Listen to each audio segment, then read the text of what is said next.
I look ridiculous. I'm just like sitting here doing my hair and thinking about life. And I watched one of my old videos where I talked about not being in heaven and how I like run into this wall, and it's called the I'm not in heaven wall, where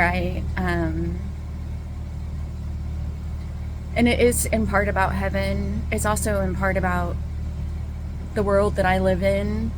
I don't agree with, and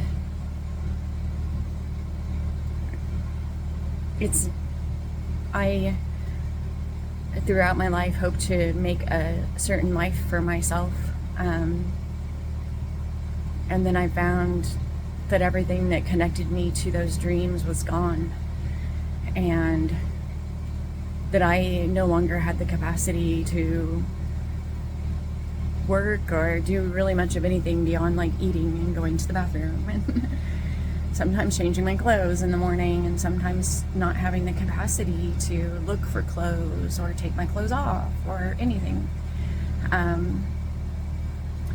But I didn't sit down right now to record this video to make everyone feel super sad. Just that,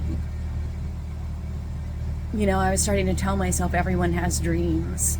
And then I was like, no, some of the worst moments in my life, I didn't have dreams of a future.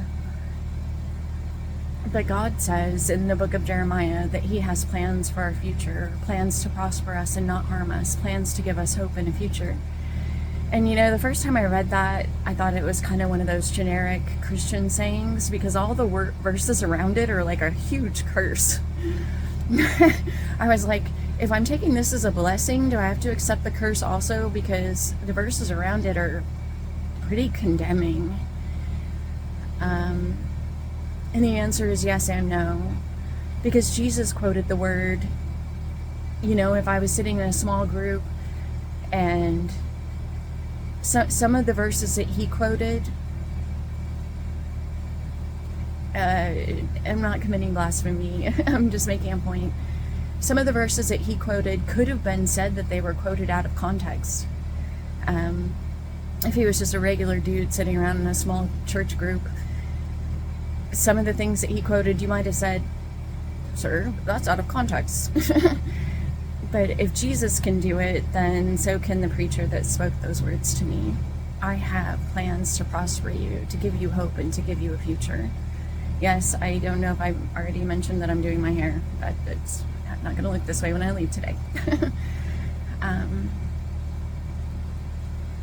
So what that means is that when I have dreams, or when my heart's too broken to dream or think at all about the future, that He is having plans and hopes and dreams for me and for you too. Be blessed. Amen.